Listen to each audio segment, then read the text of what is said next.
Lesson 72. God is not done with you. No eye has seen, no ear has heard, and no mind has imagined what God has prepared for those who love Him. 1 Corinthians 2 verse 9. There is a sense that you are forgotten, and no one seems to be interested in anything you do. You wake up in the morning, go to work, do the things you normally do to make yourself and other people who are close to you happy, expecting to be recognized and appreciated, but you realize everyone has their own burden to carry. No one really cares about you or pay attention to any good you do.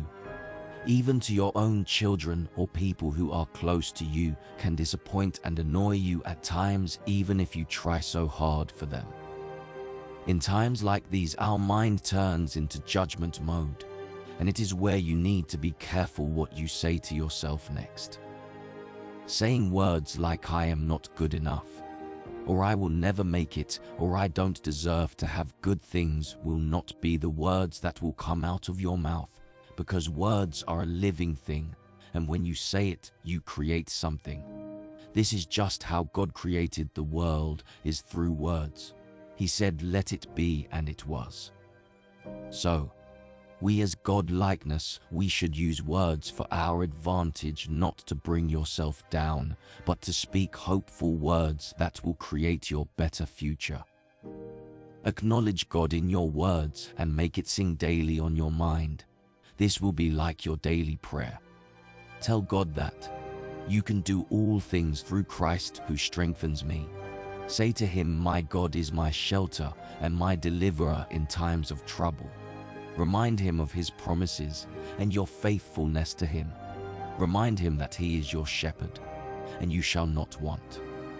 It is true, if you are in this world, not everything will happen in your favor. You will have to go through the rough patch and through the stormy seas. The disciples of Jesus were in the boat with Him when the waves and storm of the seas were rocking the boat, but that doesn't mean Jesus didn't care, and it was an illustration that Jesus is always with those who love Him and keeps His commands, even in times of trouble.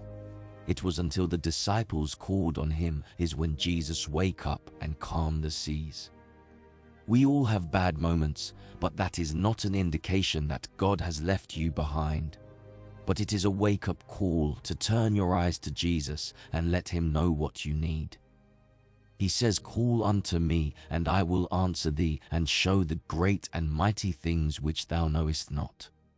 When your relationship with God is broken and you start to realize things are not going your way as they used to, you need to understand that no matter how much bad you have fallen, God still values you so much, and He still wants to bless you and show you great things and take you to great heights that you have not thought about.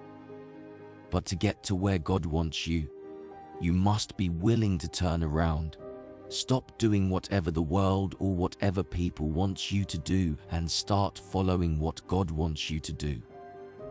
Pleasing people is temporary, and it can take you down the road full of regret and sorrow, and in the end, it is you alone facing life's reality. But focusing on God will open new opportunities and way of life that is fulfilling, peaceful, and full of joy. You do not have to prove anything to anyone, because that is exactly what the world is looking for. People will want to see your worth, to appreciate you, so to be involved with you. What they see on the outside determines how much they love you or not, but in God's kingdom it doesn't matter anyway. Rich or poor, famous or common, He accepts you for who you are, and He wants to create the true you from the inside out. People will see not of how much wealth you possess, but how much beauty comes out of you from the inside out. The words you speak and how you speak, the things you do and the decisions you make, these are the things that people will desire to have what you have. You will be content with who you are because you know exactly where you are and where you are going. You won't waste your time in everything you do because you won't be chasing after meaningless things. You will have the patience and the character to do the best of what you do and making the best of every opportunity you get, and let God take care of what is out of your control. It is no longer you who will live, but it will be Christ who lives in you.